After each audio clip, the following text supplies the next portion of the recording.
तो और जो होता है, इसको बेसिकली हम लोग 2-3 कैटेगरी में डिवाइड कर सकते हैं। सबसे पहला नेटिव और।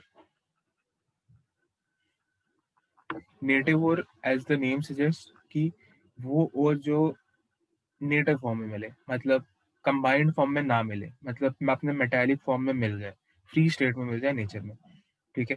और दूसरा होता है कंबाइंड फॉर्म या कंबाइंड और, ठीक है? तो जो नेटिव और होता है, ये बेसिकली इसके सिर्फ 4 एग्ज़ाम्पल होते हैं, जिसमें से 3 सबको याद होता है, चौथा हम लोग भूल जाते हैं कभी-कभी, ठीक है? तो एयू, एचजी एयू, एजी, पीटी, ये 3 तो बहुत कॉमन से एग्ज़ाम्पल सबको याद होता है। एक एचजी भी याद रखो कि इसका भी और हमें नेटिव फॉर्म में मिल सकता है। कम मिलता है, लेकिन मिलता है, ठीक है? तो इसको ध्यान में रखना। अब कंबाइंड और तो बहुत सारे हो गए, ठीक है? कंबाइंड और में बहुत सारे एग्ज़ाम्पल्स आ सकते हैं। ऑक्सिडाइज़्ड और, सल्फाइड और, हैलाइड और, ठीक है? ऑक्सिडाइज़्ड और में भी फिर और एग्ज़ाम्पल्स आ जाते हैं कि एज़ ऑक्साइड या फिर एज़ ऑक्सी सॉल्ट, ठीक है?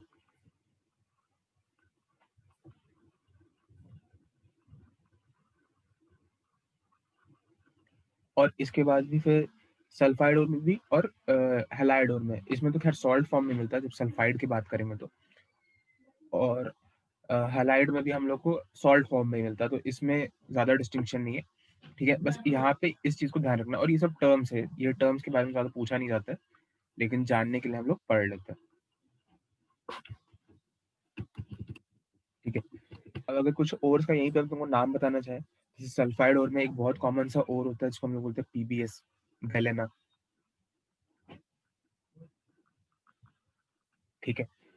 हैलाइड ओर में हम लोग एक नाम पढ़ते हैं NaCl, जिसको बोलते हैं रॉक सॉल्ट, ठीक है? फिर कार्बोनेट ओर को अगर हम लोग देखें तो यहाँ पे होता है MgCO3, जिसको हम लोग बोलते हैं मैग्नेसाइट, ठीक है? PbSO4 का ओर को हम लोग बोलते हैं एंजिलोसाइट, और KNO3 के ओर को हम लोग बोलते हैं इंडियन सॉल्ट पीटर, और KNO3 से NaNO3 हम लोग को याद होता है, इसको बोलते हैं इंडियन सॉल्ट पीटर, ठीक है? इसी तरीके से बहुत सारा और को हम लोग याद रखते हैं। फिर एक Fe2O3 होता है जिसको हेमाटाइट बोलते हैं, और Fe3O4 होता है जिसको मैग्नेटाइट बोलते हैं, ठीक है? तो जो ज़रूरी है वो ये वाला देख लो, MgCO3, इसका नाम क्या होता है? इसका नाम होता है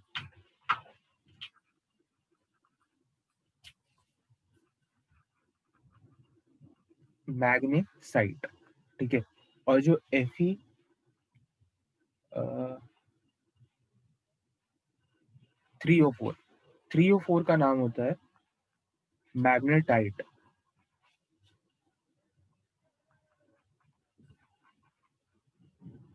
यहाँ N नहीं है, ठीक है? मैग्नेटाइट, मैग्नेसाइट और मैग्नेटाइट। तो यहाँ पे इस बात को ध्यान में रखना कि जो Fe3O4 होता है, इसका नाम और MgCO3 का नाम में बहुत ज़्यादा सिमिलैरिटी होता है, लेकिन Mg में साइट आता है, ठीक है? और Fe वाले में टाइट आता है, ठीक है?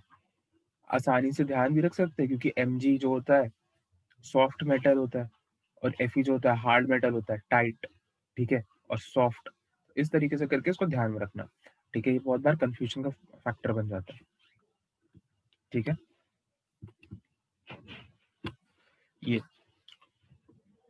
यहाँ तक हम लोग का जनरल इंट्रोडक्शन टू मेटलर्जी, और जितना भी तुमसे बोर्ड में जो 1 मार्कर क्वेश्चन होता है, वो भी खत्म हो जाता है, ठीक है? अब एक चीज़ आता है कि टाइप्स ऑफ मेटलर्जी क्या होता है, ठीक है? तो बेसिकली हम लोग के पास 3 टाइप का मेटलर्जी होता है।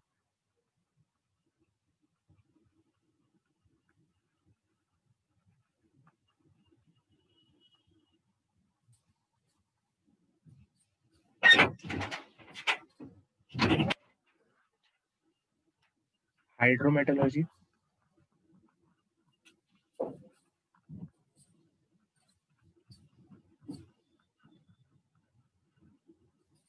दूसरा पायरोमेटलर्जी, और तीसरा electrometallurgy.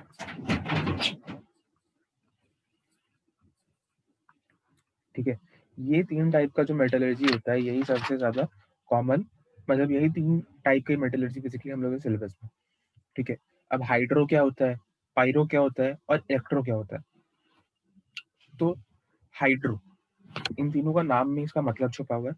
Hydro, water, water is used for this metallurgical process, mainly water is used. ठीक है, और वाटर कौन से स्टेप पे यूज हो रहा है वो भी तुम लोग को बताएंगे। फिर पायरो, पायरो मतलब हीट, हीट इज यूज्ड। ठीक है, और इलेक्ट्रो मतलब इलेक्ट्रोलाइटिक प्रोसेसेस आर यूज्ड। ठीक है, अब name of the metallurgy is decided by it's reduction step. ठीक है,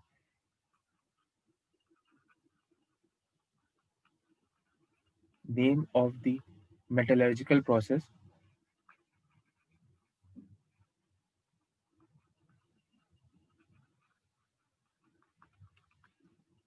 is decided by its metallurgical step, sorry, reduction step। ठीक है, तो अगर हम लोग इलेक्ट्रोलाइटिक रिडक्शन करेंगे किसी और के लिए, तो हमारे पास जो मेटलर्जी, उस वो टाइप ऑफ मेटलर्जी में कौन सी कैटेगरी बिलोंग करेगा, इलेक्ट्रोमेटलर्जी को।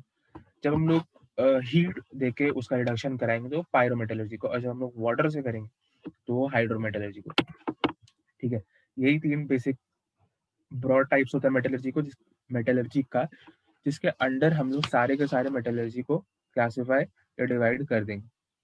ठीक है, अब अगर तुमको अगर एक एक एग्जांपल के लिए बस बताने के लिए, तो हाइड्रो मेटलर्जी में जो एक एग्जांपल आता है उसका नाम होता है gold MacArthur Forrest cyanide process. नाम इसलिए बता रहे क्योंकि फिर से जब आएगा तो तुम लोग को एक और बार नाम का रिवीजन हो जाएगा। गोल्ड मैक आर्थर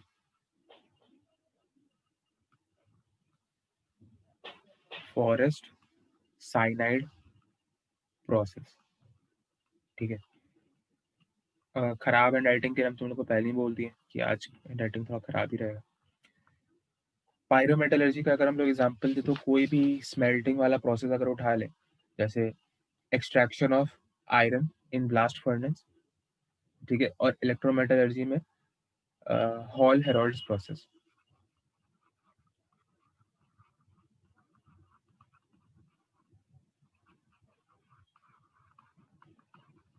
ठीक है, ये थी, ये तीन हम लोग अभी फिर डिटेल में इसका सब रिएक्शन रिएक्शन सब लिखेंगे, बस नाम एक बार जान लो उसके लिए अभी लिख दिए थे। ठीक है, अब देखो, अच्छा यहाँ तक किसी को कोई दिक्कत है?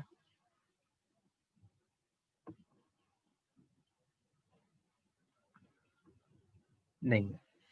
ठीक है, अब सबसे पहले हम लोग को एक जनरल टेबल बता देते हैं कि किस स्टेप में मेटलर्जी होता है। ठीक है,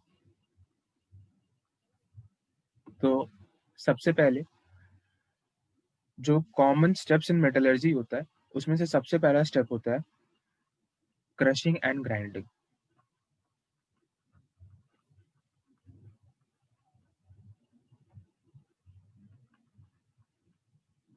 ठीक है, इसमें बेसिकली क्या होता है, हम लोग के पास कोई और होगा, हम लोग उसको क्रश करेंगे और ग्राइंड करेंगे। ठीक है, एज सिंपल एज दैट। क्यों क्रश करते हैं? क्रश इसलिए करते हैं ताकि उसका जो सरफेस एरिया है वो बढ़ जाए, रिएक्टिविटी है वो बढ़ जाए। ठीक है, ये सबसे पहला स्टेप होता है, कोई भी अगर हम लोग को और मिला तो हम लोग उसके लिए करेंगे। ठीक है, जो दूसरा स्टेप होता है ये होता है कंसेंट्रेशन ऑफ ओर।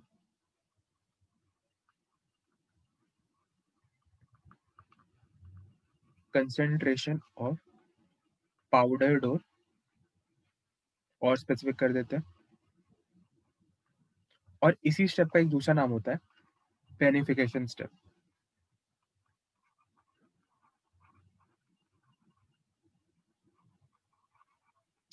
ठीक है, ये है क्रशिंग एंड ग्राइंडिंग और दूसरा है beneficiation step.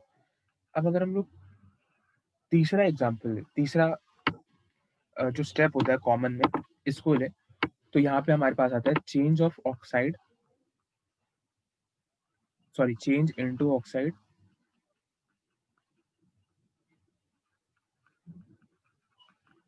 Of concentrated ore.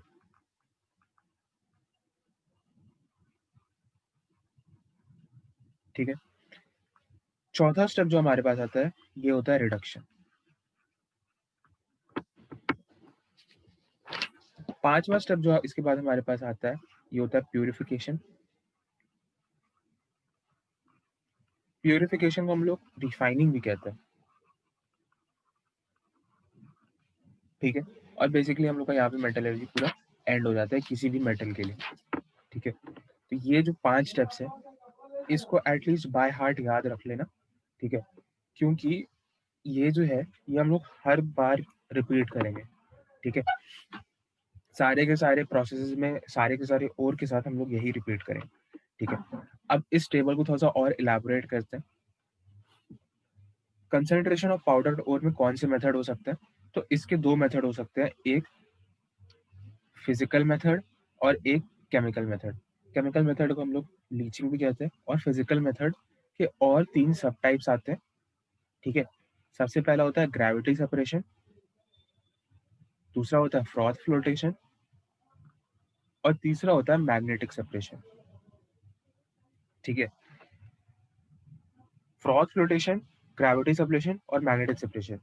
ठीक है। इन तीनों मेथड के मदद से हम लोग किसी भी ओर को कंसंट्रेट कर सकते हैं फिजिकली। ठीक है। मतलब बिना किसी केमिकल का यूज किए हुए। कंसंट्रेट करने का क्या मतलब है? इम्प्योरिटी को हटा रहे हैं। ठीक है। और केमिकल मेथड से कर सकते हैं तो मतलब हम लोग उस ओर में उसको ग्राइंड करने के बाद कुछ केमिकल्स ऐसा डालेंगे जो हो सकता है मेटल से रिएक्ट करके मेटल को किसी कॉम्प्लेक्स में चेंज कर दे। ठीक है। और बाद में उस कॉम्प्लेक्स से फिर से हम लोग मेटल एक्सट्रैक्ट कर लेंगे। या फिर वो उस वो, कोई ऐसा केमिकल डाले जो गैंग है उसके साथ रिएक्ट करे और उसका प्रेसिपिटेट बना ले। फिर प्रेसिपिटेट को हम लोग छान के हटा देंगे, हम लोग के पास प्योर मेटल का सॉल्यूशन हो जाएगा पूरा। ठीक है। फिर डिस्टिलेशन फिल्ट्रेशन कर करके उधर से प्योर मेटल निकाल लेंगे। ठीक है। तो ये होता है बेसिकली लीचिंग। अब हमारे पास जब यहाँ पे किसी का चीज का भी ओर है, ये 2 स्टेप करने के बाद हम लोग उसका ऑक्साइड में ही कन्वर्ट करते हैं। ठीक है। ये इंपॉर्टेंट है। हम लोग इसको ऑक्साइड में कन्वर्ट करते हैं with the help of 2 methods, जो कि होता है कैल्सिनेशन एंड रोस्टिंग। पुराना 10th क्लास वाला टर्म अपना calcination, change of oxide in presence of air, and roasting, change into oxide basically in abs sorry ये वाला absence of air और ये वाला presence of air। ठीक है। Roasting, calcination. बेसिकली हम लोग रोस्टिंग को भूनना भी कहते हैं हिंदी में। ठीक है। तो ये 2 प्रोसेस होता है और हम लोग उसको ऑक्साइड में क्यों चेंज करते हैं? तो ऑक्साइड में हम लोग इसको इसीलिए चेंज करते हैं ताकि हम लोग जो उसके बाद वाला जो स्टेप है रिडक्शन स्टेप, वो हम लोग आसानी से कैरी आउट हो जाए। ठीक है। फिर आता है रिडक्शन स्टेप। रिडक्शन स्टेप बहुत इंपॉर्टेंट स्टेप है। इसके अंदर बहुत सारे रिडक्शन प्रोसेसेस आते हैं, 4 या 5 आते हैं। ठीक है। सबसे पहला होता है इलेक्ट्रोलाइटिक रिडक्शन, दूसरा होता है एल्युमिनियम रिडक्शन। एक करके एक्सप्लेन भी कर देते हैं। इलेक्ट्रोलाइटिक रिडक्शन का मतलब होता है कि हम लोग इलेक्ट्रिसिटी की मदद से बेसिकली जो इलेक्ट्रोलाइटिक जो सेटअप होता है पूरा, उसमें उस ऑक्साइड को डाल के फिर इलेक्ट्रोलाइटिक प्रोसेसेस करते हैं जिससे मेटल जो कैथोड है उसमें मेटल आ जाए और एनोड है उसमें इम्प्योरिटी आ जाए या वाइस वर्सा कुछ ऐसा हो जाए। ठीक है। तो वो होता है इलेक्ट्रोलाइटिक रिडक्शन अपना। अल्युमिनियम रॉड्स बेसिकली अल्युमिनियम के मदद से हम लोग उसको रिड्यूस करते हैं। ठीक है। तीसरा होता है कार्बन रिडक्शन। कार्बन रिडक्शन मतलब कार्बन की मदद से रिड्यूस कर लेते हैं। ठीक है। उसके बाद होता है सेल्फ रिडक्शन। तो कुछ कुछ मेटल जो होते हैं वो खुद से रिड्यूस हो जाता है, मतलब जैसे किसी चीज का ऑक्साइड है और उसका प्योर मेटल है, वो दोनों साथ में रिएक्ट करके सेल्फ रिड्यूस हो जाता है। ठीक है। इसके बारे में हम लोग और डिटेल में आगे देखेंगे ही। और एक टाइप होता है जिसको हम लोग बोलते हैं जिंक, जिंक रिडक्शन। ठीक है। या फिर एक्वस रिडक्शन। ठीक है। यही बेसिकली जो होता है इसी को हम लोग gold MacArthur Forrest cyanide process के नाम से जानते हैं। Zinc reduction in aqueous solution. ठीक है। तो ये बेसिकली 1 2 3 4 5 5 तरीके के रिडक्शन स्टेप होते हैं जो हम लोग के बहुत काम का। ठीक है। और अगर हम लोग प्यूरिफिकेशन और रिफाइनिंग देखें तो प्यूरिफिकेशन और रिफाइनिंग में भी हम लोग के पास बहुत सारा स्टेप्स है। सॉरी बहुत सारे प्रोसेसेस हैं,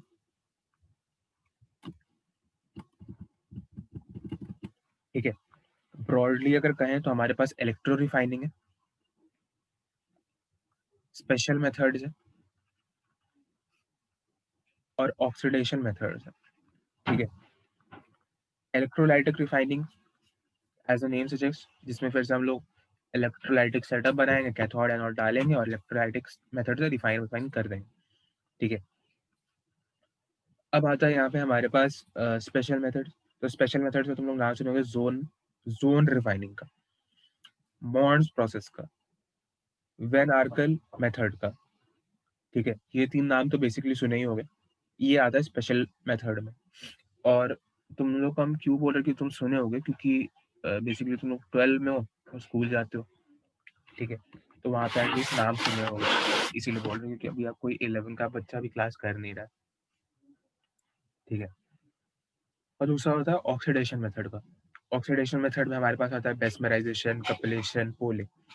और ये सब मेथड में भी अगर कोई नहीं बचा तो यहाँ पे आता है अदर मेथड्स, ठीक है? अदर मेथड्स में हमारे पास भी और कुछ हो जाता है, डिस्टिलेशन, लिक्वेशन, अमलगेशन वगैरह वगैरह, ठीक है? तो बेसिकली ये जो हमारा पूरा टेबल है, ये जो हमारा पूरा प्रोसेस लिस्ट है, ये यहाँ पे कंप्लीट हो जाता है, ठीक है? तो इस चीज़ को तो बिल्कुल अभी याद कर लो। पहला स्टेप क्रशिंग एंड ग्राइंडिंग, दूसरा कंसंट्रेशन ऑफ ओर, तीसरा change into oxide of concentrated ore, चौथा रिडक्शन, पांचवा प्यूरिफिकेशन और रिफाइनिंग, ठीक है? अब इसमें से हम लोग फर्स्ट स्टेप से स्टार्ट नहीं करेंगे, हम लोग इसमें रैंडमली चलेंगे, ठीक है? रैंडमली क्यों चलेंगे? क्योंकि आप समझो एक बात, क्वेश्चन कैसे आता है? क्वेश्चन तुमको बहुत बार रिएक्शन नहीं पूछता है, तुमसे पूछा जाता है कि जो अ, बोरॉन है, ठीक है? से बोरॉन कौन से मेथड से प्यूरिफाई होता है? तो तुमको पता होना चाहिए वो ज़ोन रिफाइनिंग से प्यूरिफाई होता है। तुमसे पूछा जाएगा कि कॉपर कौन से मेथड से प्यूरिफाई होता है? तो तुमको याद होना चाहिए कपलेशन से होता है, ठीक है? सॉरी, वैसे कॉपर कपलेशन से नहीं होता है, आयरन कपलेशन से प्यूरिफाई होता है, ठीक है? अगर तुमसे कोई पूछे कि बेरिलियम कौन से मेथड से प्यूरिफाई होता है? तुमको याद होना चाहिए मेस्मराइज़ेशन से होता है। अगर तुमसे कोई पूछे कि कार्बन रिडक्शन कौन से मेटल्स के लिए किया जाता है, ए, बी, सी, डी, ई, जिसमें ए, बी, सी में कोई 3 मेटल है, डी में ए, बी का कोई कॉम्बिनेशन है और डी ई ऑप्शन में ऑल ऑफ द अबव है। तो तुमको वो नाम याद होना चाहिए, ठीक है? क्योंकि क्वेश्चन इसी टाइप से आता है। तुमसे ज़्यादा रिएक्शन नहीं पूछता है कि ये रिएक्शन सही है, ये रिएक्शन गलत है, ठीक है? तो इसीलिए हम लोग को कम से कम सारे के सारे नाम याद होने चाहिए, कौन सा मेटल किस चीज़ के लिए होता है। और जब हम लोग ये पढ़ लेंगे, क्या बोलते हैं, स्टेप नंबर 4 और स्टेप नंबर 5, ठीक है? ये दोनों स्टेप हम लोग जब पढ़ लेंगे तो एटलीस्ट हम लोग के पास एक कॉन्फिडेंस होगा कि हम लोग को सारे के सारे मेटल पता है कि कौन सी चीज़ से रिफाइन होता है, कौन सी चीज़ से प्यूरिफाई होता है। सॉरी, कौन सी चीज़ से रिड्यूस होता है और कौन सी चीज़ से प्यूरिफाई होता है। तो उससे क्या होगा कि जब उसके आगे जब हम लोग सारे के सारे एलिमेंट्स का मेटलर्जी पढ़ेंगे तो हम लोग को काफ़ी ज़्यादा एडवांटेज मिल जाएगा, ठीक है? इसीलिए हम लोग स्टेप नंबर 4 और स्टेप नंबर 5 को पहले पढ़ेंगे और वो अभी पढ़ेंगे, ठीक है? तो सबसे पहले हम लोग पढ़ते हैं रिडक्शन स्टेप, ठीक है?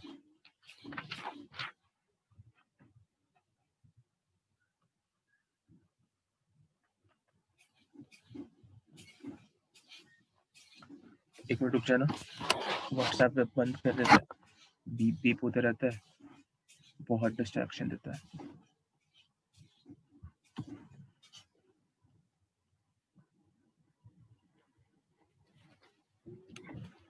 तो ठीक है, अब हम लोग रिडक्शन स्टेप पढ़ लेते हैं।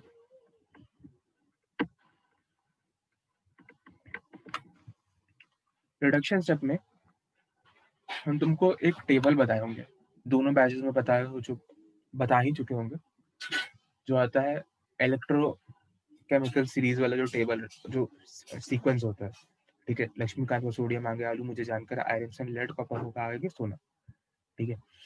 ये वाला टेबल तुम लोग को याद करवाए थे, 2-3 बार याद करवाए थे, क्योंकि हम बोले थे कि इसका काम तुम लोग को पड़ेगा। कौन से चैप्टर में याद करवाए थे?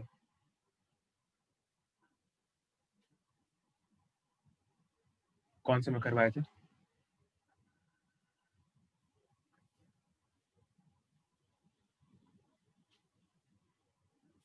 याद करवाए भी थे ना? हाँ करवाए थे। और मेडिकल का कोई बच्चा कोई जो, अच्छा 11th की भी एक है लड़की है। जोशना तुम लोग में तो नहीं करवाए थे? No sir. अच्छा ठीक। तुम लोग को वैसे 11th में हम फिर से, जब तुम लोग जब प्रॉपरली 12 में आ जाओगे तो एक और बार हम लोग मेटलर्जी करेंगे, ठीक है? तुम लोग को ज़्यादा टेंशन नहीं। वैसे हम कौन से चैप्टर में करवाए थे ये तुम लोग को बता सकता है क्योंकि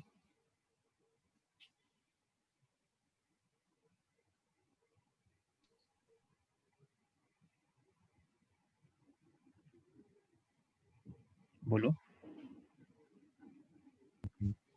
भैया पी ब्लॉक में करवाए थे। अच्छा ठीक, तो मतलब बेसिकली पी ब्लॉक तो दोनों ही कहीं हो चुका है, तो दोनों ही कर चुका है, ठीक है?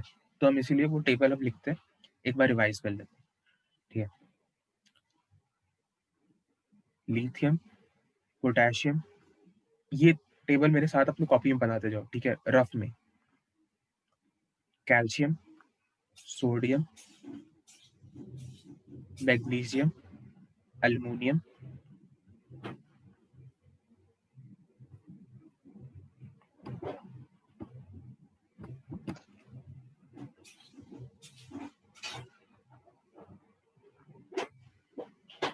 Manganese, zinc, chromium, iron, SN, tin, PB, lead, CU, copper,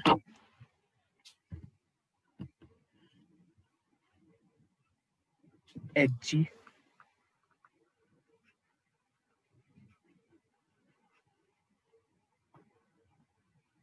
एजी और ए, ठीक है? बेसिकली ये जो मेटल्स लिखा हुआ है ये तुम्हारा इलेक्ट्रोनेगेटिविटी सीरीज ही है, ठीक है? इसके अलावा भी मेटल्स होते हैं, लेकिन एटलीस्ट मेटलर्जी पढ़ने के लिए, मेटलर्जी चैप्टर है, सिर्फ इतने ही मेटल्स हमारे काम के होते हैं। और मतलब इससे एक मेटल भी ज़्यादा हम इलेक्ट्रोनेगेटिविटी सीरीज में अपने टाइम पे याद नहीं किए थे, और इससे ज़्यादा मेरे से पहले साल में तो कभी कुछ नहीं पूछा गया, ठीक है? तो हम इतना तुम लोग को श्योरिटी दिला ही सकते हैं कि इससे ज़्यादा पूछा भी नहीं जाएगा।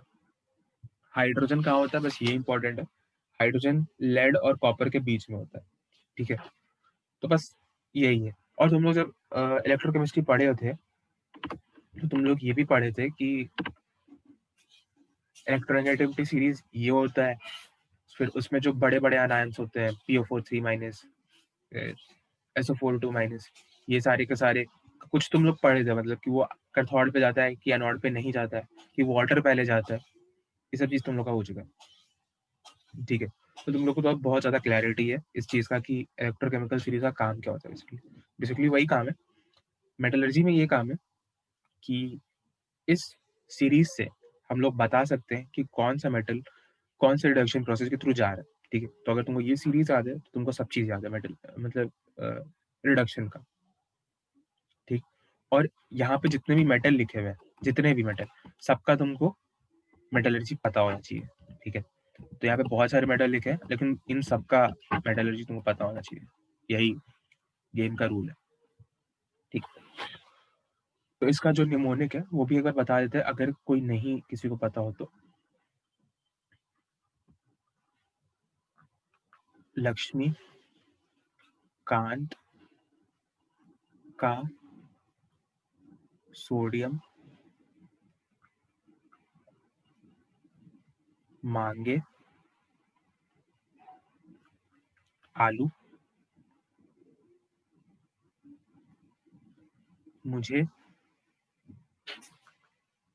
जान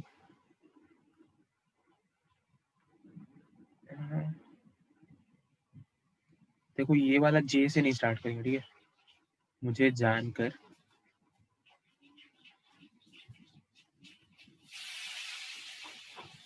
आयरन सन,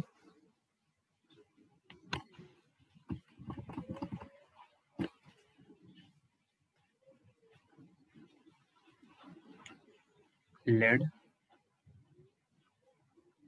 कॉपर होगा आगे सोना। ठीक है, एक बार फिर से इसको पूरा पढ़ लो। लक्ष्मीकांत का सोडियम मांगे आलू, मुझे जान कर आयरन सन, लेड कॉपर होगा आगे सोना। ठीक है, इस निमोनिक की वजह से तुम लोग इसको याद रख सकते हो। ठीक है, 2-3 बार के बाद याद हो जाता है। अब देखो, अब तुमको अगर ये पता है तो तुमको बहुत सारी चीज पता है।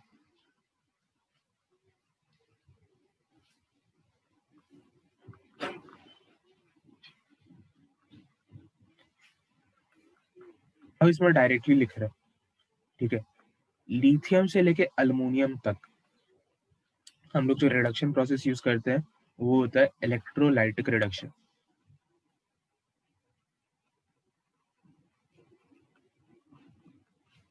ठीक है, लिथियम से अल्युमिनियम तक हम लोग इलेक्ट्रोलाइटिक रिडक्शन यूज कर रहे हैं। इसके बाद मैग्नीज,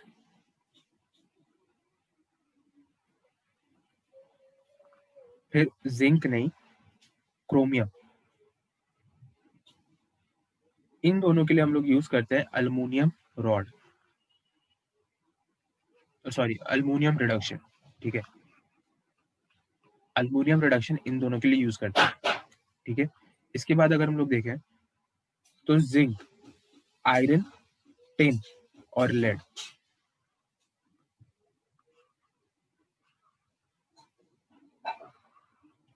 इनके लिए यूज करते हैं हम लोग कार्बन रिडक्शन। ठीक है,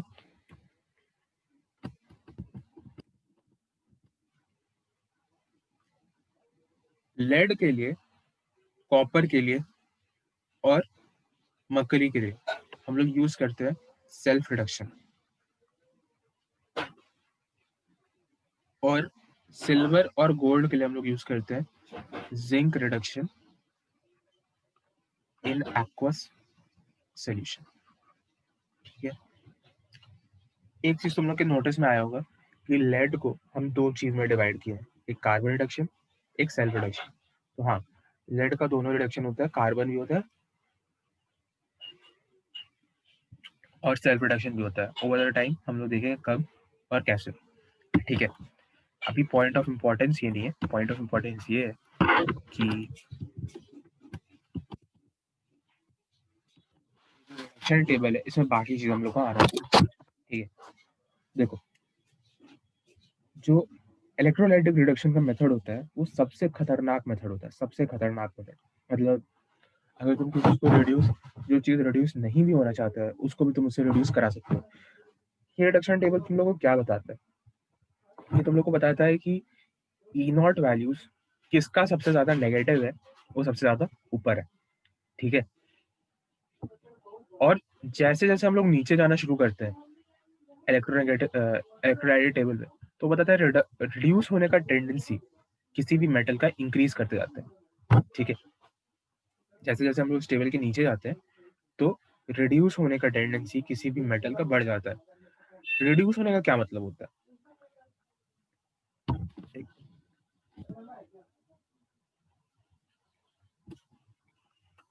रिड्यूस होने का क्या मतलब होता है? सपोज हमारे पास एक कोई भी एक एलिमेंट है m, ठीक है, ये रिड्यूस हो रहा है, तो ये क्या कर रहा होगा? ये गेन ऑफ इलेक्ट्रॉन कर रहा होगा। ये इलेक्ट्रॉन कहाँ से आया होगा? किसी रिड्यूसिंग एजेंट से आया होगा। ठीक है, और ये m माइनस का फॉर्मेशन कर रहा होगा। अब सोचो, यही चीज अगर लिथियम कर रहा हो, L minus L I minus बना रहा हो, सोडियम कर रहा हो, Na माइनस बना रहा हो, देखने में ही अच्छा नहीं लगता क्योंकि ये मेटल है। ठीक है, तो इसीलिए इन चीजों को रिड्यूस करना इतना ज्यादा आसान नहीं होता है। मतलब अगर यहाँ पे हम मेटल लिखे, एक्चुअली मेटल नहीं होता, मेटल का ओर होता है, सॉरी ऑक्साइड होता है, लेकिन फिर भी इन चीजों को रिड्यूस करना उतना ज्यादा आसान नहीं होता। हम तुमको बस ये बताने की कोशिश कर रहे हैं कि किसी भी चीज का मेटल, उसको रिड्यूस करने में तुम्हारा हालत खराब होने वाला है। ठीक है, क्योंकि वो इलेक्ट्रॉन लेने से इनकार कर देता है, साफ इनकार कर देता है। ठीक है, इसकी वजह से इसका जो ऑक्साइड होता है उसको भी रिड्यूस करना हार्ड होता है। और जैसे-जैसे हम लोग नीचे आना स्टार्ट करते हैं इलेक्ट्रोकेमिकल सीरीज में, तो हम लोग का रिड्यूस करने का मतलब किसी भी मेटल का रिड्यूस होने का क्षमता बढ़ जाता है। ठीक है, ये चीज। तो ऊपर की तरफ जितने भी मेटल है ये एस ब्लॉक मेटल्स है और इनको रिड्यूस करना बहुत ज्यादा डिफिकल्ट है, बहुत ज्यादा डिफिकल्ट। ठीक है, और क्यों तुम लोग को समझ में आना चाहिए। तो इसलिए हम लोग इसके लिए बहुत ज्यादा ताकतवर अपने पास जो भी हम लोग के पास होगा ना, कि अब सामने में कोई बंदा है तो AKM निकाले, M416 निकाले, पिस्टल निकाली, क्या निकाले। तो अच्छा बंदा आ गया तो चलो M416 से, बहुत खतरनाक बंदा है M416 कोई भी निकाले। ठीक है, क्या सबका पर्सनल चॉइस है, लेकिन जनरली लोग M416 ही निकाल लेगा। ठीक है, तो उतना ही डिफिकल्ट है इसको रिड्यूस करना। तो इसीलिए हम लोग के पास जो सबसे खतरनाक तरीका था जो सबको रिड्यूस कर सकता है वो इलेक्ट्रोलाइटिक रिडक्शन, तो उससे हमने रिड्यूस कर दिया। उसके बाद हम लोग को सेकंड नंबर पे आता है अल्युमिनियम रिडक्शन। ठीक है, अल्युमिनियम रिडक्शन को हम लोग थर्माइड रिडक्शन भी कहते हैं। ठीक है, इसके बाद मैग्नीज के लिए और कॉपर क्रोमियम के लिए हम लोगों ने यूज किया अल्युमिनियम रिडक्शन। और उसके बाद फिर हम लोगों ने जिंक, आयरन, टिन और लेड, इनके लिए यूज किया कार्बन रिडक्शन। लेड, कॉपर और मर्करी के लिए हम लोग ने फिर यूज किया सेल्फ रिडक्शन। और बाकी फिर AuAg के लिए हम लोगों ने zinc reduction in aqueous medium use किया। अब एक और चीज यहाँ पे देखो, यहाँ पे Hg नेटिव में मैंने बोला था स्टार्टिंग में, तो हाँ Hg नेटिव में देखो अभी कितना नीचे रिडक्शन टेबल में AuAg के पास है, बेसिकली हल्का फुल्का नेटिव ही इसका स्टेट मार ली। ठीक है, अब तुमको इसको याद रखने में अल्युमिनियम तक तो कोई दिक्कत नहीं होगा, क्योंकि यहाँ पे सबसे पहले तुमको पॉइंट ऑफ डिफरेंस दिखा एस ब्लॉक मेटल से, एस ब्लॉक और ये डी ब्लॉक हो गया। तो बस तुम्हारा sorry S block and P block basically, क्योंकि यहाँ पे एक एल्युमिनियम जो है ये पी ब्लॉक मेटल है ना। तो इसीलिए बस यहाँ पे ये चीज तुम लोग का डिफर हुआ। तो मैग्नीज से बेसिकली ध्यान में रखना, लिथियम से लेकर एल्युमिनियम तक रिडक्शन होता है इलेक्ट्रोलाइटिक रिडक्शन। ठीक है, अब यहाँ पे हम ऐसे याद रखे थे, हम इसको मेरा याद रखने का तरीका बहुत ज्यादा अजीब सा था।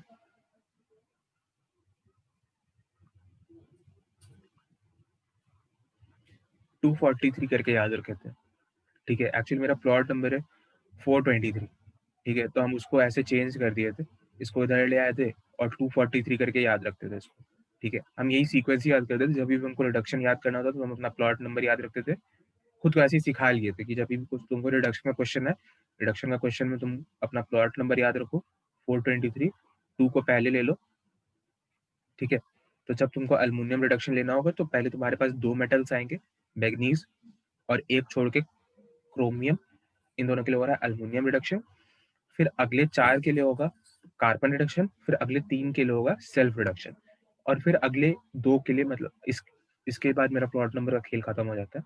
फिर अगला जो 2 है इसका याद ही रहता था, जिंक रिडक्शन। ठीक है, तो बेसिकली ये 4 तरह के रिडक्शन है। इसी को तुमको समराइज करने में सदियां लग जाती, तो तुमको ऐसे समराइज करके दे दिए तो वो तुरंत याद कर लो।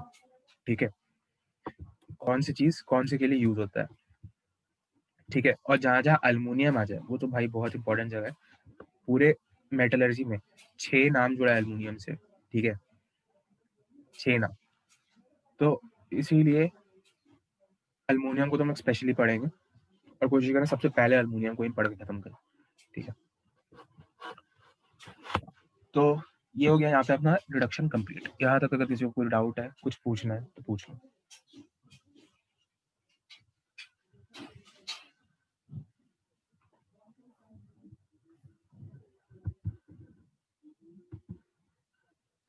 चलो, किसी को कुछ नहीं पूछना है तो हमको बताओ कि जिंक कौन से रिडक्शन मेथड के थ्रू जाता है, जल्दी बताओ।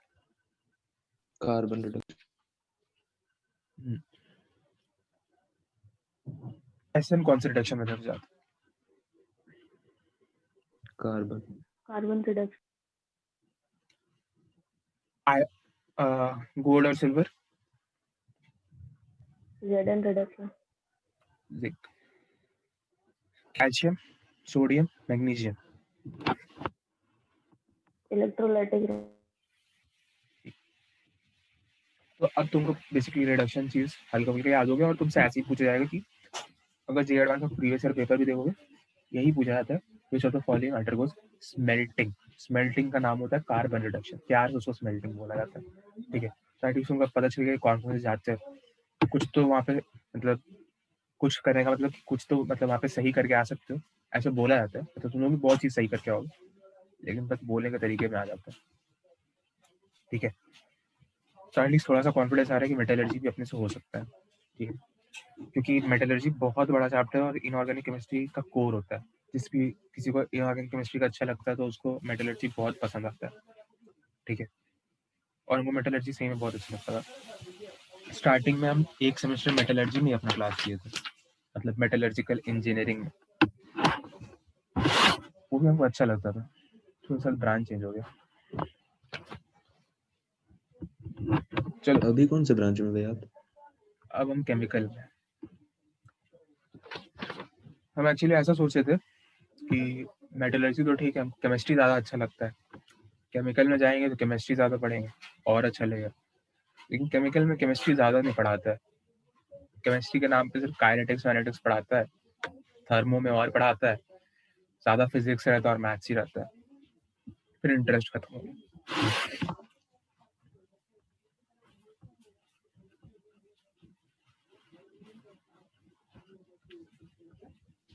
चल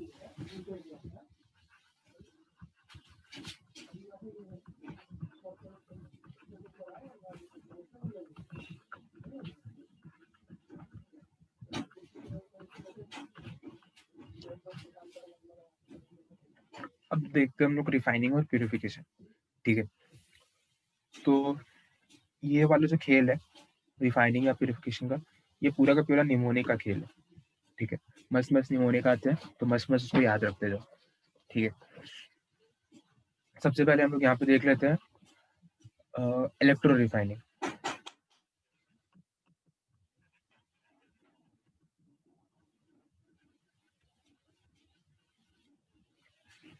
इलेक्ट्रो रिफाइनिंग हम लोग सारे मेटल के लिए कर सकते हैं, फॉर ऑल मेटल्स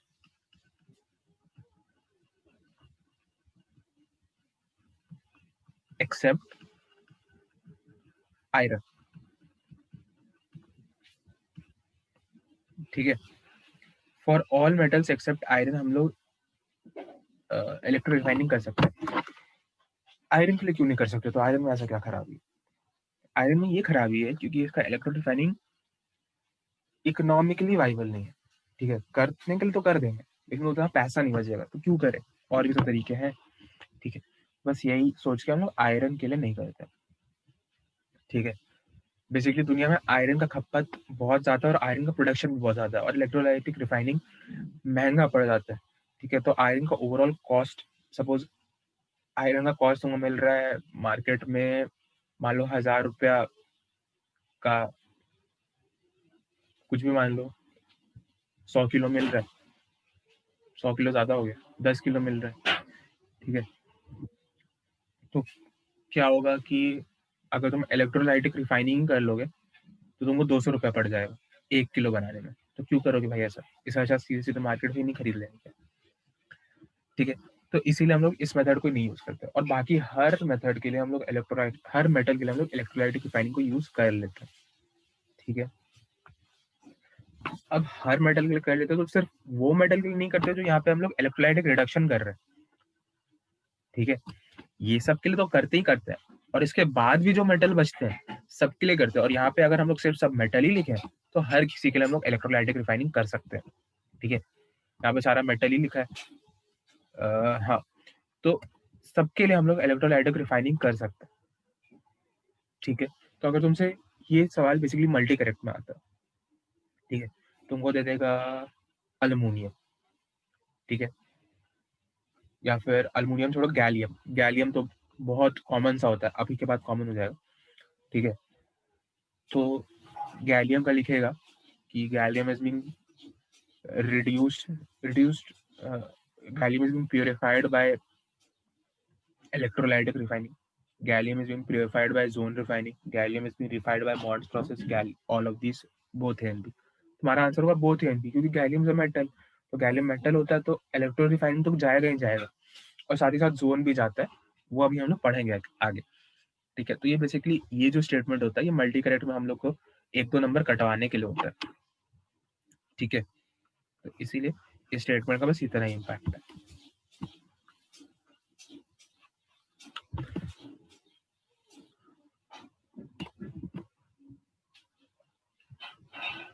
अब इसके बाद अपने पास क्या आता है?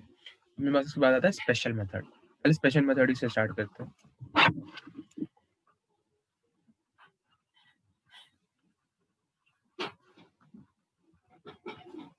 ठीक है, स्पेशल मेथड में सबसे पहले मेथड हम लोग जो डील करेंगे वो होगा जोन रिफाइनिंग ही।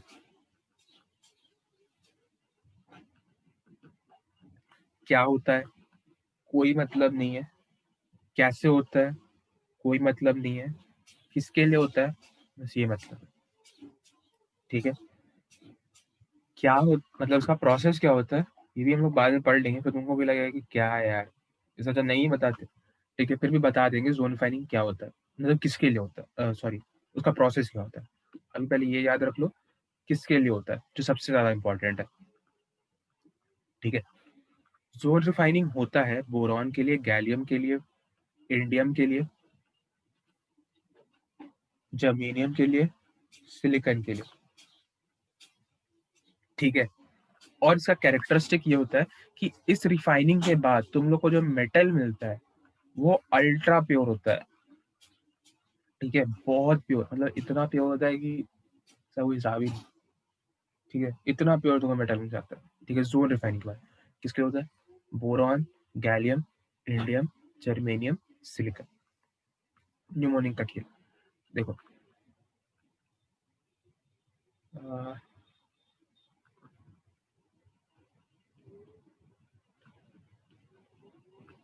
बोलो गाली अल्ट्रा प्योर। ठीक है, अल्ट्रा प्योर को ब्रैकेट में रख लो।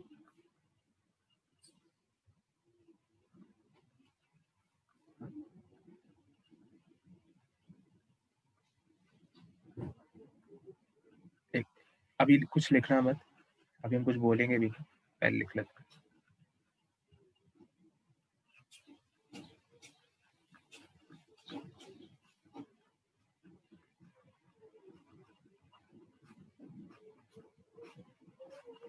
ठीक है, बोलो गाली इंडियन अल्ट्रा प्योर जर्मन शीलागु। ठीक है, अल्ट्रा प्योर हटाना चाहो तो हटा भी दो।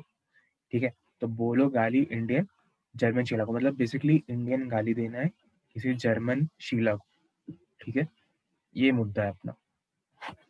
गाली देने में तो अपने एक्सपर्ट हैं ही, तो गाली देंगे देंगे। ठीक है, और गाली भी कैसा देना है, एकदम अल्ट्रा प्योर एकदम देसी देसी गाली देना है। ठीक है, इसमें तो हम लोग और एक्सपर्ट है, तो वो भी कर देंगे। ठीक है, तो इससे तुमको दो चीज याद हो जाएगा कि जोन रिफाइनिंग से दो जो मेटल मिलता है वो होता है अल्ट्रा प्योर। किसके लिए होता है?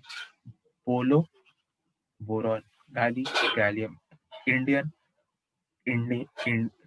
इंडियम, जर्मन, जर्मेनियम, सीला, सिलिकॉन।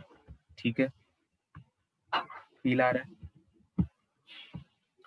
यहाँ जो सिलिकॉन है ये मेटल नहीं होता है, तो इसके लिए हम लोग इलेक्ट्रोलाइटिक रिफाइनिंग नहीं करेंगे। बाकी सबके लिए भी हम लोग इलेक्ट्रोलाइटिक रिफाइनिंग भी एक्स्ट्रा मार लेंगे, तो हमारा काम बिगड़ेगा नहीं। ठीक है,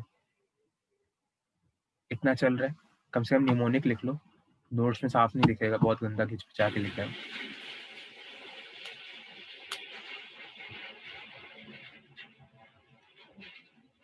छापो जल्दी से, और छापने के बाद बोलना हो गया।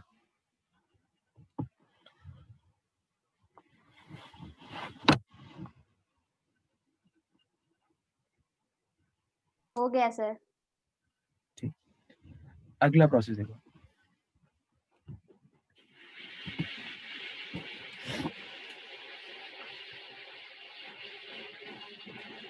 मॉन्ड्स प्रोसेस, ये भी नाम बहुत बार सुना होगा ना, तो हम ही गारंटी दे देते हैं किसी किसी स्कूल में तो दूसरा प्री बोर्ड भी आ रहा है, तो एक बार तो सुन ही ली होगी मॉन्स प्रोसेस का नाम। ठीक है, मॉन्स प्रोसेस नाम ही से आना चाहिए एक ही शब्द, मोनिका। ठीक है, और वो ऐसे लिखा हुआ मोनिका नहीं होना चाहिए, ऐसे लिखा हुआ होना चाहिए।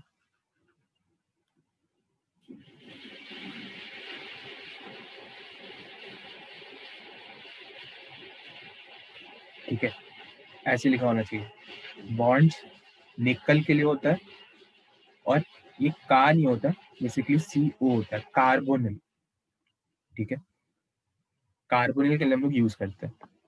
मॉनी को तो अब अच्छा नहीं लगेगा, इसलिए हम लोग मॉनी का ही बोलते हैं, लेकिन ध्यान में रखते हैं कि लास्ट में का नहीं है, को है। ठीक है, अगर बोलना चाहो तो मोनी को बोल दो, तुम्हारा मर्जी, मोनिका ही ज्यादा अच्छा लगता है ना। ठीक है, नाम क्यों बिगाड़ना। ठीक है, तो मॉन्स प्रोसेस सिर्फ निकल के लिए होता है, और उसमें कार्बन इन्वॉल्व होता है। बहुत लोग कंफ्यूज होता है कि ये तो टाइटेनियम के लिए होता है, सेम रिएक्शन देखें, लेकिन वो मॉन्स प्रोसेस नहीं, वो दूसरा प्रोसेस है।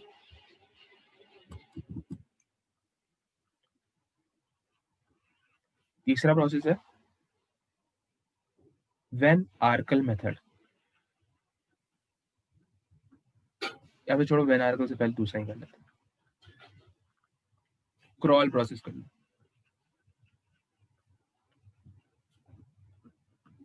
क्रॉल प्रोसेस, इसमें सिर्फ एक ही एलिमेंट आता है, टाइटेनियम। और क्रॉल प्रोसेस का पता है, जिक्र तुमको एनसीईआरटी में नहीं मिलेगा, पुराने एनसीईआरटी में था, याद करना तो कर लो। आजकल बुढ़ा सनकते रहता है, कभी कभी कुछ भी पूछ लेता है, तो इसीलिए इसका नाम लोग याद रखते हैं KT। ठीक है, KT याद रहेगा ना नाम। तो TI सिर्फ टाइटेनियम के लिए होता है, और K क्रॉल प्रोसेस को रिप्रेजेंट करता है। ठीक है, आएगा तो नाम ही आएगा कि क्रॉल प्रोसेस किसके लिए यूज होता है। तुम्हारे पास एक एज रहेगा, तुमको याद रहेगा कि टाइटेनियम के लिए होता है। ठीक है, KT KT KT KT 10 बार दिन में तो कर ही लेते हो, तो उसको याद भी रख लो। चौथा, वेन आर्कल, वेन आर्कल्स मेथड। अब वेन आर्कल में कौन कौन से होते हैं, तो इसमें बहुत ज्यादा नाम है। इसमें क्या क्या आते हैं, तो इसमें आता है, अभी कुछ इसमें अभी हम कुछ बोलेंगे नहीं, पहले लिख लेते हैं फिर बोलेंगे।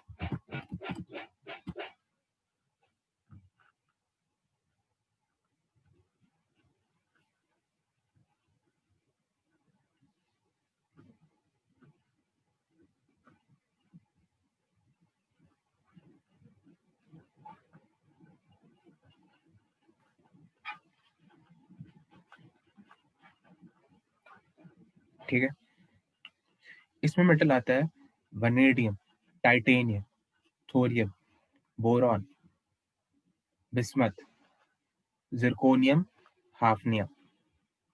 और इसमें यूज होता है रिएक्शन के लिए I2, आयोडीन। ठीक है, अब जो भी एक बार एडिटिव्स पढ़ा होगा, और उम्मीद करते हैं कि तुम लोग नहीं भी पढ़े होगे, तो एक बार एनसीईआरटी पलट के देखे ही होंगे प्री बोर्ड जाने से पहले कि वेन आर्कल प्रोसेस क्या होता है। उसमें कम से कम टाइटेनियम का एग्जाम्पल याद किया होगा।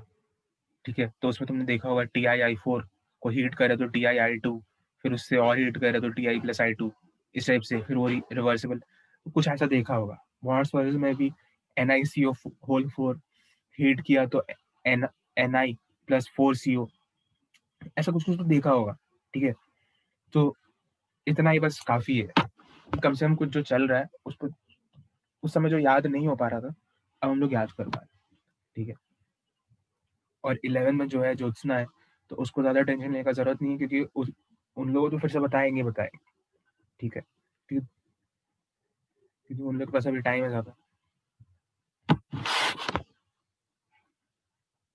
तो यहाँ देखो, यहाँ पे आता है आलिया। इस बार आलिया ब्लू थी वाला नहीं, ठीक है, नया है वो, टाइट था बोरॉन, बिका जरा हाफ। कोई सेंस नहीं बनता है, लेकिन सुनने में अच्छा लगता है। आलिया वो टाइट था बोरॉन, बिका जरा हाफ। ठीक है, आलिया वो टाइट था बोरॉन, बिका जरा हाफ। ठीक है, अब इस निमोनिक से बहुत ज्यादा फायदा होता है कि केस में तुमको I2 के बारे में पता चल जाता है। बहुत लोगों को कंफ्यूजन होता है कि वेन आर्कल में सीओ आता है या फिर मॉन्ड्स में सीओ आता है। ठीक है, तो तुम्हारा ये दिक्कत तो तुम्हारे बहुत ज्यादा दूर हो ही चुका है। मोनिका में सीओ यहाँ लिखा ही हुआ है, और वेन आर्कल में I2 से स्टार्ट ही हो रहा है। तो यही दिक्कत हमारा बहुत ज्यादा खत्म हो जा रहा है, क्योंकि जब हम लोग इसका रिएक्शन देखेंगे तो इन दोनों का रिएक्शन 110% सेम। ठीक है, बस टेम्परेचर का अंतर। तो ये चीज याद रहेगा। आलिया वो टाइट था बोरॉन, बिका जरा हाफ। ठीक है, छापो इसको जल्दी से।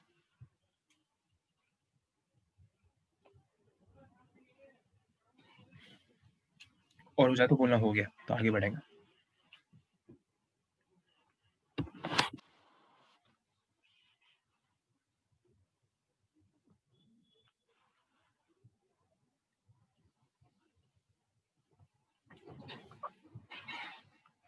आज कुछ पता है, नया लोग दिख रहा है। ये साइकात कौन है? अगर उसका नाम सही प्रोनाउंस कर रहा है तो। हाँ सर, सैकत। साइकत कौन से बैच में हो? सर 12 मेडिकल में, अभी तक उसका आवाज तो नहीं आ रहा है। अच्छा अच्छा, तुम तो चंदन। हाँ अच्छा, वो तुम्हारी बैच में है। वो लोग है क्या, क्या बोलते हैं उसको? तुम लोग शॉर्ट फॉर्म रखे थे ना उसका, जो लोग क्लास नहीं करता है इस। चलो इतना छाप लियो। Yes sir. चलो तो आगे बढ़ते हैं।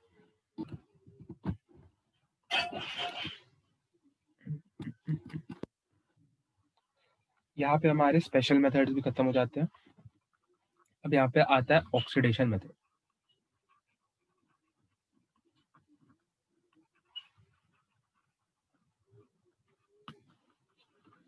ऑक्सीडेशन मेथड में सबसे पहला जो हमारे पास रिएक्शन आता है, ये होता है बेस्मराइजेशन। नाम ही कितना कूल है इसका, बेस्मराइजेशन। ठीक है, बस नाम कूल है और इसका कुछ कूल नहीं है। जो इसका रिएक्शन पढ़ने जाओगे तो फिर बाप रे बाप, हालत खराब करा देता है। ठीक है, तो बेस्मराइजेशन ये होता है Cu और Fe के लिए। अब ये क्यों हालत खराब कराता है? तो ये कॉपर के केस में जो बेस्मराइजेशन होता है, ये कॉपर के एक्सट्रैक्शन में यूज होता है और आयरन के प्यूरिफिकेशन में यूज होता है। ठीक है, अभी हम लोग कौन सी चीज पढ़ रहे हैं? प्यूरिफिकेशन पढ़ रहे हैं। ठीक है, तो हम लोग को कायदे से तो यहाँ पे सिर्फ आयरन लिखना चाहिए था, क्योंकि ये प्रोसेस तो एक्सट्रैक्शन का हो नहीं रहा है। लेकिन अब बेस्मराइजेशन फिर से एक्सट्रैक्शन में लिखेंगे, इससे अच्छा यहीं पर जनरलाइज कर लेते हैं, क्योंकि निमोनिक भी उस हिसाब से बना हुआ है। ठीक है, तो इस निमोनिक में है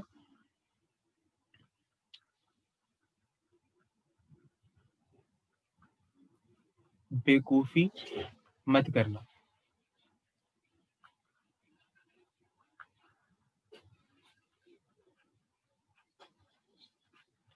ठीक है, बेवकूफी नहीं है, इसको याद रखना, बेवकूफी मत करना। बे से है बेस्मराइजेशन, कू से है कॉपर, और फी से है एफी। और क्या बेवकूफी मत करना? बेवकूफी ये मत करना कि आयरन और कॉपर दोनों को प्यूरिफिकेशन मान लेना। बेवकूफी मत करना, कॉपर के लिए ये एक्सट्रैक्शन है और आयरन के लिए प्यूरिफिकेशन है। ठीक है, फिर से बोल रहे हैं, बेवकूफी मत करना, आयरन के लिए प्यूरिफिकेशन और कॉपर के लिए एक्सट्रैक्शन है। ठीक है, तो इस निमोनिक से भी तुमको ये चीज समझ में आएगा कि किस चीज का तुमको बेवकूफी नहीं करना है और क्या चीज तुमको ध्यान में रखने का जरूरत है यहाँ पे। ठीक है, फील आ रहा होगा थोड़ा थोड़ा।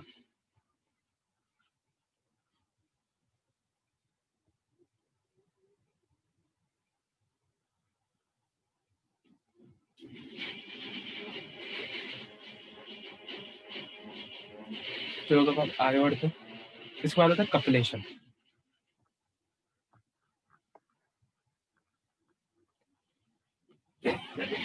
कपलेशन बेसिकली ये होता है एयू और एजी के लिए, ठीक है।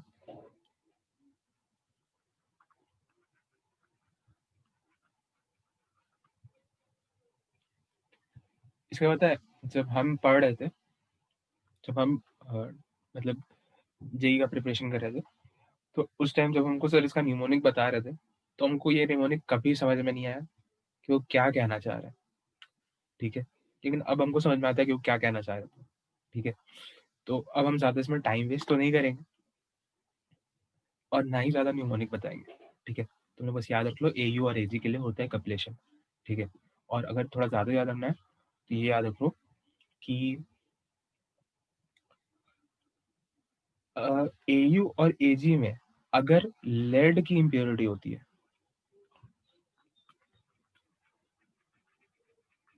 सिर्फ ये इम्प्योरिटी स्पेसिफिक है, सिर्फ अगर एयू और एजी में लेड की इम्प्योरिटी होती है तो हम लोग कपलेशन प्रोसेस करते हैं, ठीक है। इसका बेसिकली 2 न्यूमोनिक बताए थे हम लोग को, ठीक है। और उसमें से एक तो हमको समझ में उस समय आता नहीं था, दूसरा जो आता था वो हम थोड़ी देर में बताते हैं। पहले इसके बाद जो आता है उसको लिख लेते हैं और उसके बाद ये करते हैं।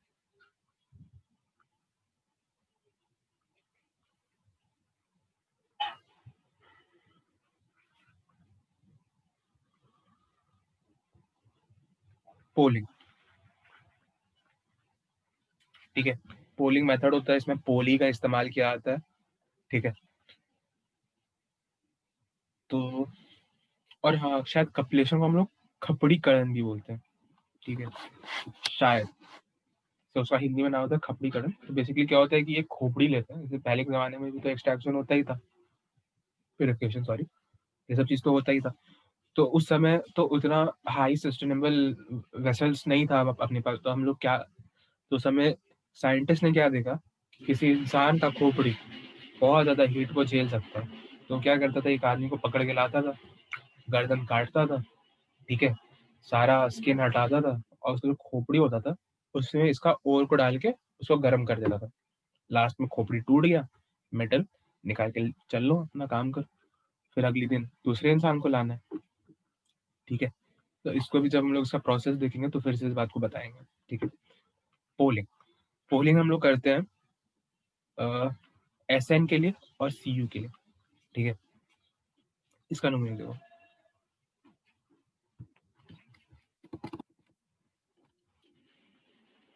एसएन को क्या बोलते हैं, टिन, कॉपर तो अपना कॉपर है ही, ठीक है।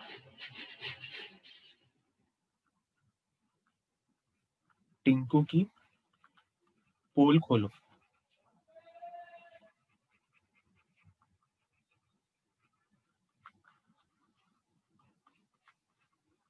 ठीक है। टिंकू की पोल खोलो, टिंकू एसएनसीयू की पोल खोलो, मतलब पोलिंग प्रोसेस के लिए यूज हो रहा है, ठीक है। देखो कितना मतलब एकदम न्यूमोनिक लग रहा है कि पहले से इसको बहुत जनरलाइज करके बनाया गया है। खैर बहुत ज़्यादा जनरलाइज्ड है, मतलब हमको नहीं लगता इससे अच्छा न्यूमोनिक इंडिया में कहीं और मतलब चलता हो, ठीक है। मेरा भी नहीं है, खैर मेरे टीचर का था जो हम तुमको बता रहे हैं, मतलब उन्हीं के लिए कह रहा हूँ कि इससे बहुत बहुत सिस्टमैटिक न्यूमोनिक्स बनाए थे, इतना सोच के बनाए हैं, ठीक है। क्योंकि हर एक प्रोसेस में उसका मेटल, उसका नाम, उसका स्पेशल फीचर सब कुछ आ रहा है, तो ये बहुत सोच के बनाया गया न्यूमोनिक्स। एक्चुअली जब हम कोटा जाते थे, कोटा में थे, तो जैसे एक पुल हुआ करता था, ठीक है, और ड्रॉ कर देता है,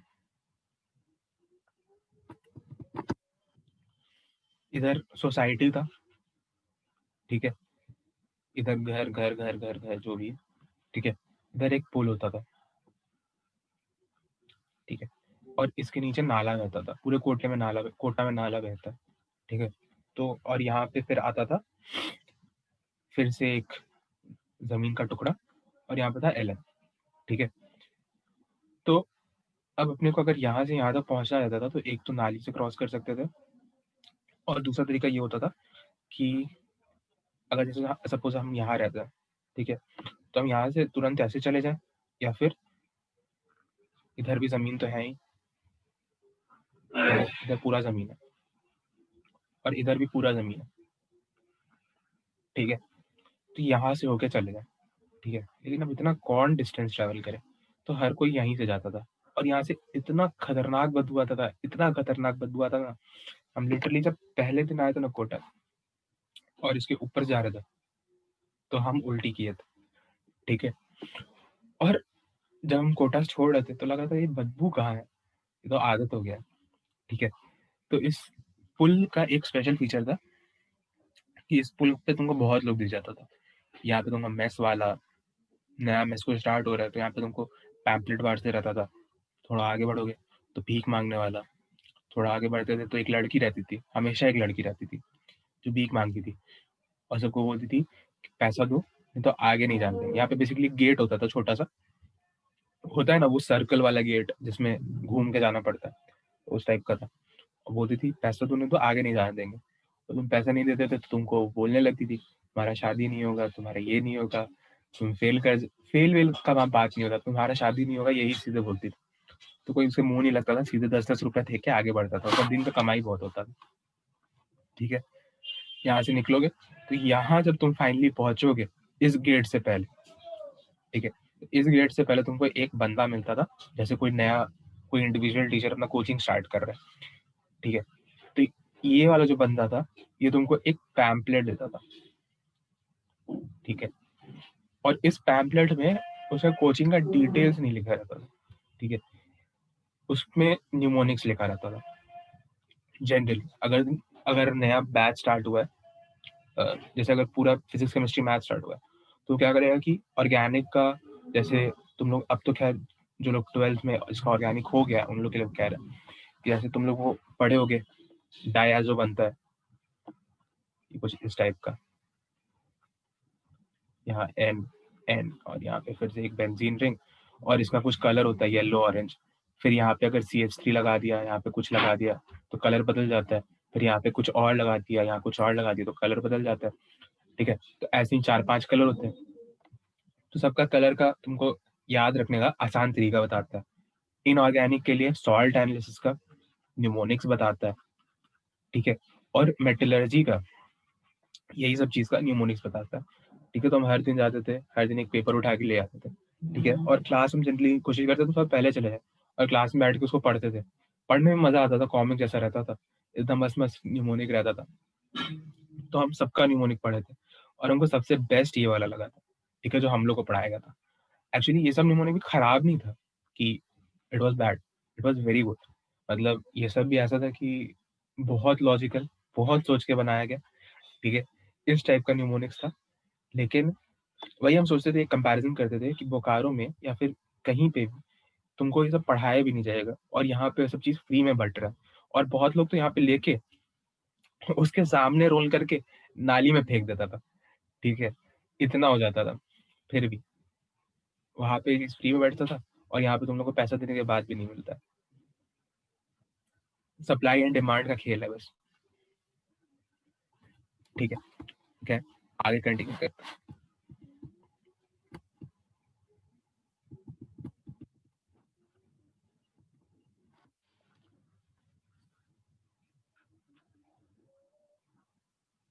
चलो, तो कपलेशन और टिको की पोल को ये तो अपने को याद हो गया।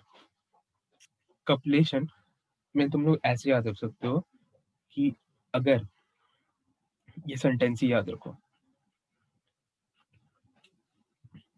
अगर AU और AG में PB की इम्प्योरिटी आ जाए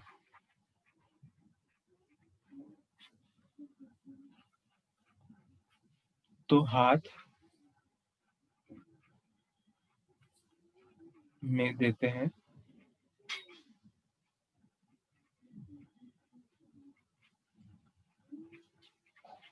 कप और ये हो जाता है कपजी। उस समय PUBG बहुत चला हुआ था तो कपजी कपजी करते रहता था सब कुछ, ठीक है। और कब जी, अब इसमें जी का भी एक मतलब था, अब वो हम तुमको एक्सप्लेन करने जा रहे हैं, नहीं तो ये पूरा फिलॉसफी का क्लास हो जाएगा, ठीक है। तुम लोग बस ये याद रखना, कब जी तो ए जी, ठीक है, और ए जी तो ए, ठीक है। ये सेंटेंस ही याद रख लो, अगर ए यू और ए जी में पीबी की इम्प्योरिटी आ जाए तो हाथ में देते हैं कप और ये हो जाता है कब जी, ठीक है। तो 3 बार बोल लो, अगर ए यू और ए जी में पीबी की इम्प्योरिटी आ जाए तो हाथ में देते हैं कप और ये बन जाता है कब जी, ठीक है। और अगर इसके आगे था कि अगर ये कप अमेरिका में देंगे तो ए यू और इंडिया में देंगे तो ए जी, ऐसा बहुत डीप मतलब है, इसको छोड़ो, आगे बढ़ो।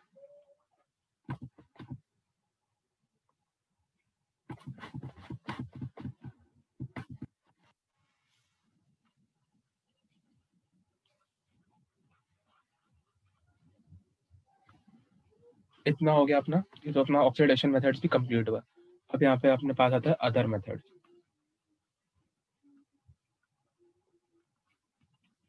अदर मेथड में हमारे पास सिर्फ 3 होता है, लिक्वेशन, ठीक है, सबसे पहले लिक्वेशन। अब एक मिनट रुको, अब यहाँ पे हम ग्रुप 14 लिख रहे हैं, ठीक है, इसको याद रखने का तरीका, ग्रुप 15, अभी तुम लोग मत छापो, पहले देख लो।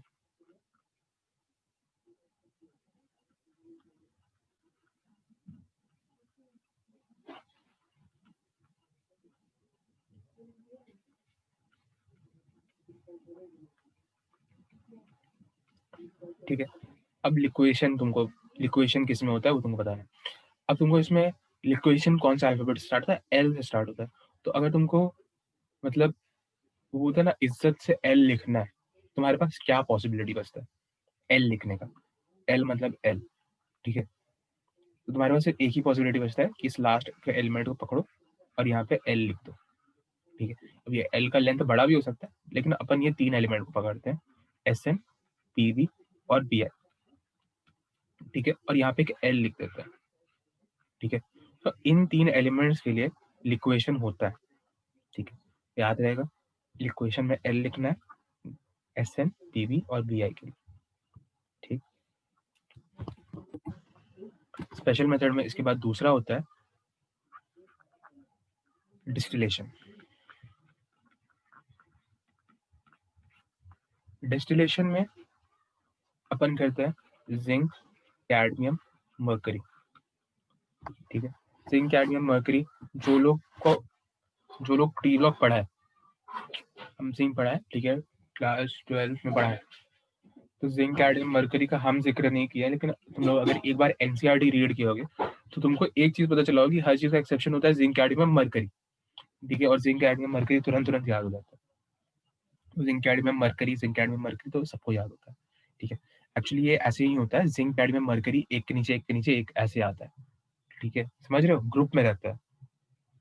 3D 4D 5D का वो जो एलिमेंट्स आता है ना ग्रुप, उसमें आता है जिंक, कैडमियम, मर्करी। और आखिरी होता है अमलगेशन।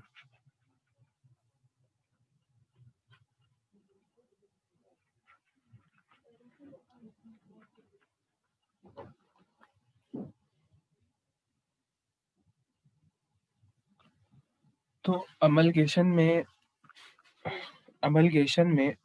ये अमलगेशन बेसिकली एजी और एयू के लिए होता है, और ये तब होता है जब इसमें इम्प्योरिटी पीबी नहीं होता है। पीबी होगा तो उसके हाथ में देंगे कप और होगा कब्जी, ठीक है।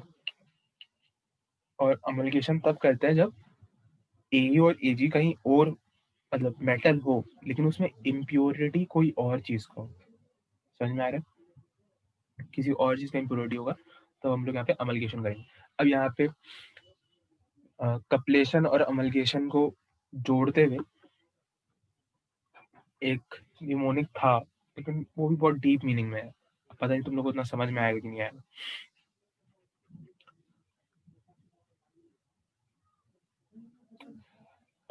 देखो ऐसे तुम लोग को इतना याद हो चुका है ना, तो याद होना अपना मतलब है, याद हो चुका है तो छोड़ो, ठीक है।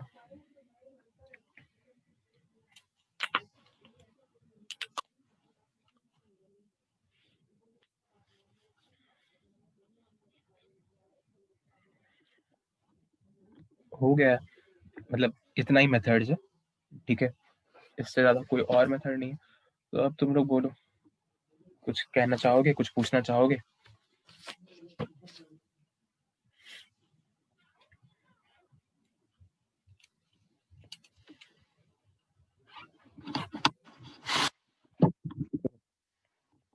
इलेवेंथ में ज्योत्सना, तो ज्योत्सना को सिर्फ लग रहा होगा यहाँ पे कि यहाँ पे हम सिर्फ नाम क्यों बता रहे तुम लोग को, एक प्रोसेस एक नाम, एक प्रोसेस 3 नाम, एक प्रोसेस 5 नाम और एक निमोनिक, तो उसको थोड़ा अजीब लग रहा होगा, ठीक है, तो वो हम समझ सकते हैं, क्योंकि अगर हमको 11 में सिर्फ ये बताता तो हम सिर्फ एक चीज कंक्लूड करते कि इस टीचर को कुछ नहीं आता है, ठीक है, क्योंकि उस समय में एक स्पेशल वर्ड में जीते थे जिसमें था कि अगर लॉजिक नहीं है मेरे पास तो कुछ नहीं है, ठीक है, लेकिन जो 12 में एटलीस्ट एक बार प्री बोर्ड दे चुका है उसको तो ये चीज समझ में आना चाहिए कि हम सिर्फ क्यों नाम बता रहे हैं और क्यों सिर्फ उसका मेटल बता रहे हैं, क्योंकि वही पूछा ही जाता है, बोर्ड ले लो, जेईई मेन ले लो, जे एडवांस ले लो, ठीक है, यही पूछा जाता है। हम तुमको लिटरली बताते हैं हम मेटलर्जी कैसे पढ़े थे, हम पूरा अपना इनऑर्गेनिक केमिस्ट्री कैसे प्रिपेयर किए थे। तो बेसिकली मेरा बिल्कुल इसी टाइम 11 जनवरी मेरा जेईई मेंस का एग्जाम था 2019 को, ठीक है, आज से एक हफ्ता पहले। और उस समय तक सिर्फ हम क्लास नोट्स के सहारे ही जिंदा थे, मतलब जो पढ़ा दिया गया, जो पढ़ा दिया गया उसी को सिर्फ पढ़े और उसके अलावा एनसीईआरटी नहीं खोले थे, टाइम ही नहीं था, ठीक है, और टाइम ही तो मतलब समय लिटरली टाइम नहीं था।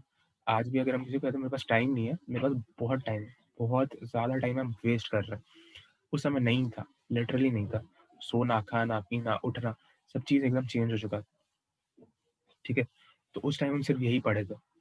उसके बाद हम क्या किए थे कि जेईई मेंस 1 से लेके जेईई मेंस 2 तक के बीच में भी हम सिर्फ नोट्स को ही पढ़े थे, मतलब ऐसा हो गया था कि जेईई मेंस 1 और जेईई मेंस 2 जो अप्रैल के बीच में होता है, तो इस समय तक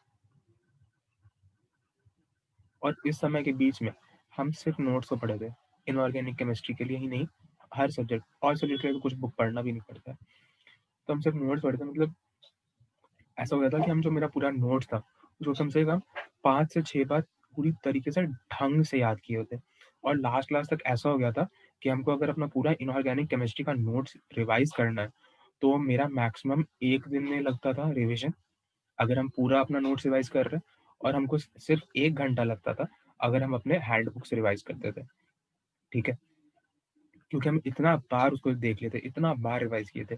सेम हो गया था ऑर्गेनिक के लिए, सेम हो गया था फिजिकल के लिए, सेम हो गया था फिजिक्स के लिए, ठीक है, बस रटते रहते थे, रटते रहते थे इन द सेंस कि रटना ही रहता है, सिर्फ कैसे फिजिक्स देख रहे हैं तो फिजिक्स का भी अच्छा ये कैसे यहाँ पे ऐसे बैलेंस करेंगे, ये होगा हो जाएगा, ये होगा हो जाएगा, ठीक है, किसी में थोड़ा कंफ्यूजन आया तो पेन पेपर साथ में रहता था, बस इक्वेशन लिखा, सॉल्व नहीं करते थे, इक्वेशन लिखा छोड़ दिया, चलो ठीक है मैच कर रहा कॉपी से, ठीक है हटाओ, मैच कर रहा कॉपी से हटाओ, ऐसे ऐसे कर करके सब कुछ किए हुए थे। एचसीवी का भी एग्जाम्पल उठाए, और इस टाइम से इस टाइम के बीच तक में हम एक बार एचसीवी पूरा सॉल्व कर लिए थे, ठीक है, उससे पहले हम एचसीवी नहीं खोले थे, मतलब 11-12 में खोले थे, ड्रॉप ईयर में नहीं खोले थे, टाइम नहीं मिलता था, ठीक है, तो एचसीवी पूरा सॉल्व किए थे, जितना मेरे पास बुकलेट्स था, मतलब शीट में, मतलब बेसिकली मॉड्यूल होता है, ठीक है, तो सारे के सारे मॉड्यूल को एक बार और सॉल्व किए थे, मतलब एक एक चैप्टर को पकड़ पकड़ के एक एक बार और सॉल्व किए थे, क्योंकि हम लोग को जैसे पहले दिन हम लोग जब आते हैं कोचिंग में तो हम लोग को एक एडवाइस मिलता है जो हम लोग कभी नहीं मानते हैं, ठीक है, वो एडवाइस क्या मिलता है हम तुमको याद करवा देते हैं, और तुमको भी ये चीज़ मिला होगा जब तुम लोग आए होगे, तो तुम लोग को ये चीज़ मिलता है इंजीनियरिंग के पॉइंट ऑफ व्यू से बता रहे हैं, ठीक है, मेडिकल का हमको ज़्यादा आइडिया नहीं है, इंजीनियरिंग के पॉइंट ऑफ व्यू से कोई भी अगर तुम मॉड्यूल खोलते हो तो वहाँ पे तुम्हारे पास आता है एक्सरसाइज 1, ठीक है, एक्सरसाइज 1 के बाद आता है एक्सरसाइज 2, इसमें होता है सिंगल कैरेक्टर, इसमें होता है मल्टीपल कैरेक्टर, एक मिनट धीरज रखो, लगा दे लैपटॉप पे।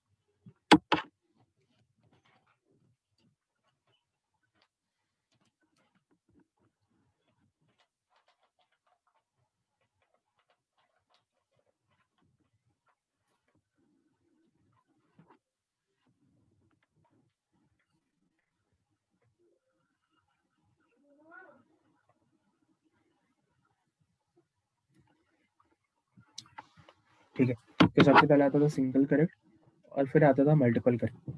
ठीक है। इसके बाद मेरे ख्याल से एक आता था, जैसे मेरा जो मॉड्यूल था हम उसके हिसाब से बता देते हैं। एक आता था एक्सरसाइज, तुम लोग का भी बेसिकली ऐसे ही होगा क्योंकि हम तुम्हारा मॉड्यूल देखे हैं। एक होता था सब O1, O2, S1, S2, JEE main, JEE advance. ठीक है। Objective level 1, subjective level objective level 2, subjective level 1, subjective level 2, JEE main, JEE advance. ये होता था मेरे मॉड्यूल का सीक्वेंस। ऐसा कहा जाता था कि जब तक हम जनवरी तक प्रिपेयर किए थे, ठीक है, जनवरी तक के लिए फिजिकल के लिए, फिजिक्स के लिए, मैथ्स के लिए हम लोगों ने सिर्फ सॉल्व किया था exercise O1, objective level 1, objective level 2, subjective level 1, JEE main, JEE advance, बस इतना ही सॉल्व किया था।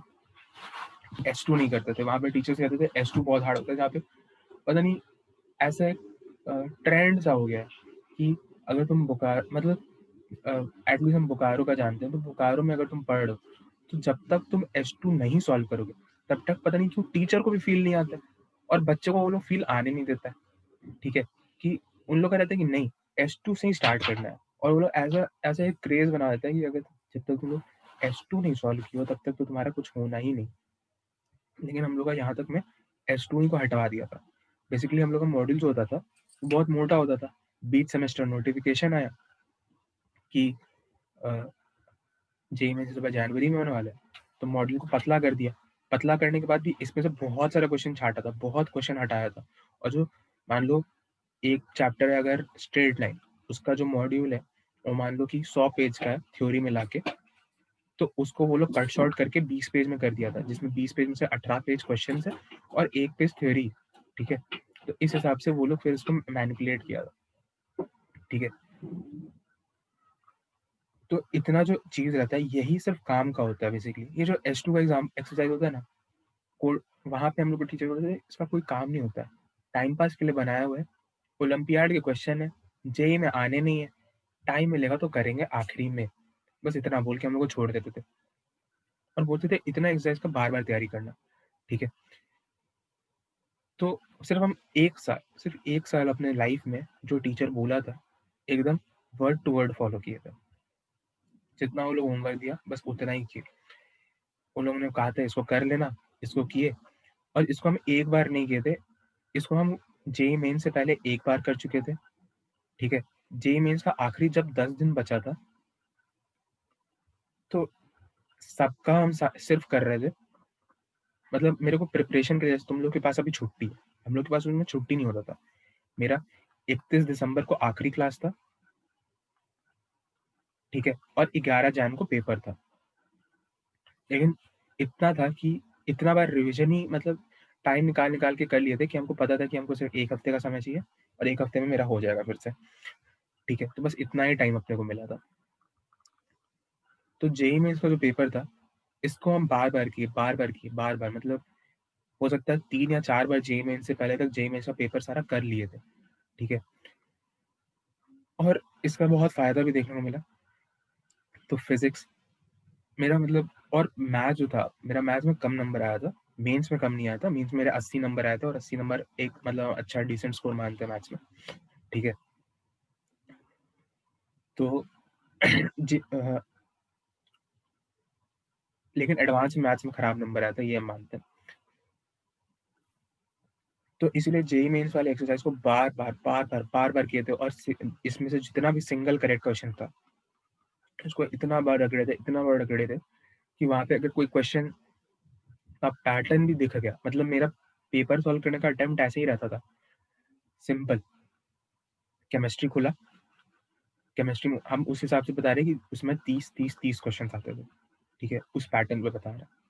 ठीक है, मेरा अप्रोच ही ये रहता था, केमिस्ट्री खुला, टैलेंट है यहाँ पे, 1 फिजिकल क्वेश्चन हटाओ, 2 फिजिकल क्वेश्चन हटाओ, 3 ऑर्गेनिक है, सॉल्व, खत्म, 4 इनऑर्गेनिक क्वेश्चन है, सॉल्व, खत्म। ऐसे कर करके सिर्फ जो 20 सवाल है, 20 सवाल जनरली होते थे 10 ऑर्गेनिक 10 इनऑर्गेनिक। इसको करने में, ऑर्गेनिक के 10 सवाल करने में 5 मिनट से ज़्यादा का समय नहीं लगता, क्योंकि तुमको सिर्फ पता होना चाहिए तुमको आता है कि नहीं आता है, सोचने को कोई मतलब भी नहीं बनता। और 10 मिनट इनऑर्गेनिक के सवाल, ठीक है, एक सवाल 1 मिनट, वहाँ पे यही रूल चलता है। और बहुत हुआ तो यहाँ से जो 5 मिनट बचा थे 15 मिनट, 20 मिनट में 20 सवाल खत्म, ठीक है। और आखिरी के जो उसके बाद जो फिजिकल के 10 सवाल बचते थे, इसके बाद हम फिर तेज नहीं बनते थे, ठीक है। जहाँ तेज बनने का था वहाँ बन लिए, 10 सवाल 10 मिनट, 20 सवाल 20 मिनट कर लिए। अब आखिरी का जो 10 सवाल है इसको बहुत कायदे से इसको 20 मिनट देते थे, ठीक है, 20 मिनट देते थे। बहुत हुआ 25 दिया, बहुत हुआ 30 भी दिया, बहुत हुआ 40 भी दिया, ठीक है। क्योंकि अगर 40 भी दे दिया वहाँ पे मिनट, तो यहाँ पे इधर से 15 मिनट काउंट करो तो मिला के कितना होता है 55 मिनट, ठीक है। फिर भी 5 मिनट अपने हाथ में एक्स्ट्रा बच रहा है 1 घंटे का, ठीक है। तो क्योंकि फिजिकल में जल्दी जल्दी सॉल्व करके गलत करने का कोई मतलब बनता ही नहीं है, ठीक है। तो आसान सवाल है, थोड़ा सा देख लो, कायदे से पढ़ लो, कायदे से पढ़े, कायदे से आंसर दे दो और निकल लो, ठीक है। फिजिक्स में मेरा यही चलता था, हम सिर्फ ऐसे ही देखते थे, पैलेट है, क्वेश्चन नंबर 1 इतना बड़ा है, हटाओ, इतना पढ़ने में हमको 2 मिनट लग जाएगा, पढ़ के डेटा कलेक्ट करके सॉल्व करने में ही 2 मिनट लग जाएगा, तो इसलिए इसको हटाओ। दूसरा क्वेश्चन, और ये हम जनरली नोट किए थे, एक क्वेश्चन बड़ा होता है, उसके बाद वाला क्वेश्चन बहुत छोटा होता है, हार्ड हो ईजी हो का कोई मतलब ही नहीं बनता है, बहुत छोटा होता है, तो हम तुरंत उसको सॉल्व किए, हटाए, खत्म। और ऐसे करते करते करते करते तुमको पता है 23 से 24 क्वेश्चन ऐसे होते थे जो बहुत छोटे होते थे, 23 में से 20 बनाने लायक होते थे, तो 30 क्वेश्चन बन लिया, खत्म हो गया। और तुम छोटा क्वेश्चन पे भी अगर तुम पता है 2 मिनट ट्राई कर रहे हो ना, तुमको समझ में आ रहा है कि ठीक है यार क्वेश्चन हार्ड है, नहीं बन सकता है, औकात के बाहर का सवाल है, छोड़ दो। जब तुम बड़ा क्वेश्चन पढ़ोगे ना तो तुमको समझ में आएगा लैंग्वेज मिस हुआ, डेटा मिस हुआ, कि आता ही नहीं है, ठीक है। तो इसीलिए यहाँ से 23 में से 20 क्वेश्चन कर लो जल्दी से, मतलब 40 मिनट में प्रॉपर टाइम दो, क्यों हड़बड़ी करना है, 2 मिनट पर सवाल लो, 40 मिनट में खत्म करो, ठीक है। और बचा हुआ जो तुम्हारे पास 20 मिनट का टाइम है, सिर्फ अगले 7 क्वेश्चन पर डालो, तो यहाँ से 23 से खत्म हुआ तो यहाँ 7 क्वेश्चन पर डालो, तो कायदे से तुम 7 क्वेश्चन पर यहाँ पर टाइम डालोगे तो तुम्हारे पास खुद ही तुम्हारा फायदा दिखेगा और तुम अच्छे से इन्वेस्ट कर पाओगे, ठीक है। तो इन 7 क्वेश्चन को करो, ठीक है। और अगर बड़ा लग भी रहा है और बड़ा है और तुमको नहीं अटेम्प्ट करना है, तो तुम बोलो छोड़ो यार, इसके साथ बड़े करेंगे, इससे अच्छा मैथ्स में जो छोटे हैं वो तो कर ले। मैथ्स में सवाल आते थे, मैथ्स में जो भी हम स्टार्ट किए पेपर, तो आप जो मेरा अच्छे टॉपिक्स हैं, जैसे हमको पता है कोऑर्डिनेशन, कोऑर्डिनेट के क्वेश्चन आएंगे तो कर लेंगे, वेक्टर के क्वेश्चन आएंगे तो कर लेंगे, 3D के क्वेश्चन आएंगे तो कर लेंगे, अलजेब्रा के आएगा तो कर लेंगे, ट्रिगो के आएंगे तो कर लेंगे, ठीक है। तो जो नहीं हो सकते, जैसे बहुत किसी में बहुत टफ आ गया, बहुत बड़ा आ गया, तो नहीं कर पाएंगे, तो यार यहाँ से इसके 15 ही खींच लो ना यार, 15 ही खींच लोगे तो यहाँ से 15 ही सही हो गए, यहाँ से तुम्हारे यहाँ से 20 सही हो गए और केमिस्ट्री में 25 सही हो गए, तो तुम्हारे पास जो स्कोर बनेगा वही तुम्हारे पास, मतलब 360 का जब पेपर होता था तो तुम्हारे पास 250 का स्कोर बन जाएगा, ठीक है। और हम यही चीज़ को फॉलो किए थे, तो मेरे फिजिक्स में 100, केमिस्ट्री में भी ऑलमोस्ट, केमिस्ट्री में शायद 90 कुछ थे और फिजिक्स में मैथ्स में 80 बने थे, ठीक है। ये मेरे पहले जेईई मेंस में था और ओवरऑल परसेंटाइल जो थी 99.16 की परसेंटाइल आई थी उस समय, मतलब दिल बहुत टूटा था, बहुत ज़्यादा टूटा था। हम 99.67 एक्सपेक्ट कर रहे थे, 99.1 पे अटक गए थे। फिर दूसरा जेईई मेंस के समय ये पूरा चीज़ किए, पूरा फिर से सब चीज़ किए, फिर दिए, फिर नहीं हुआ, फिर से सेम परसेंटाइल 99.16, आखिरी का एक डेसिमल प्लेस में अंतर था बस, ठीक है। लेकिन करना यही रहता है। तो तुम लोग भी अभी भी हमसे जैसे कोई कभी कुछ कोई कॉल कर दिया, हमसे पूछता है कि अभी क्या करना चाहिए, जैसे अब तो हमको बहुत वियर्ड वियर्ड मैसेज भी आता है कि प्रिपरेशन कैसे स्टार्ट करें, ठीक है। तो इसका तो कोई मतलब ही नहीं बनता है। अब अगर प्रिपरेशन अभी तक स्टार्ट नहीं है, अब तो लोग एंड कर रहे हैं, ठीक है। तो जो लोग प्रिपरेशन अगर ढंग से किया है तो उन लोगों के लिए बस एक ही मेरा एडवाइस है कि तुम लोग कम से कम इस पॉइंट पे अब जेईई मेंस पे फोकस करो। एक्सरसाइज O1 पे अगर फोकस, एक्सरसाइज O1 को जल्दी से सॉल्व करो, तुम्हारे पास जेईई मेंस में 1 महीने का टाइम है, कम से कम 20 दिन का तो टाइम है, तो कम से कम नहीं भी हो पा रहा है तो जेईई मेंस तो सारे के सारे मारो, ठीक है। सारे के सारे जेईई मेंस के क्वेश्चन को फिर से करो और जेईई एडवांस सिंगल कैरेट को करो, ठीक है। कोई नया क्वेश्चन नहीं बनता है जेईई मेंस में, तो तुम्हारे को बहुत फायदा देखने को मिलेगा। ठीक है। और जे एडवांस कैसे प्रिपरेशन करना है तो वो हम उस समय बता देंगे। हालांकि इतना ही प्रिपरेशन के बाद जे एडवांस में भी अच्छा रैंक आ जाएगा। ठीक है। H2 तो बेकार से एक्सरसाइज है, और H2 हम बनाए थे, ऐसा नहीं था छोड़े थे, लेकिन जब अप्रैल से मई का समय था ना, तो उस समय के आखिरी 20 दिन में बनाए थे। 10 दिन तो कुछ और में गया था, आखिरी 20 दिन में बना। चलो क्लास एंड करते, क्योंकि तुम्हारा क्लास 1 बजे से अगला है ना। क्लास एंड करने में भलाई है। अगर किसी को कुछ बोलना है तो बोलो। सर इसका नोट्स भेज दीजिएगा थोड़ा छोटा। हाँ, वो हम भेज देंगे। चलो एंड करते हैं सर मीटिंग। आपको पढ़ाने का शौक कैसे आया? जब हम 1 मिनट रुको।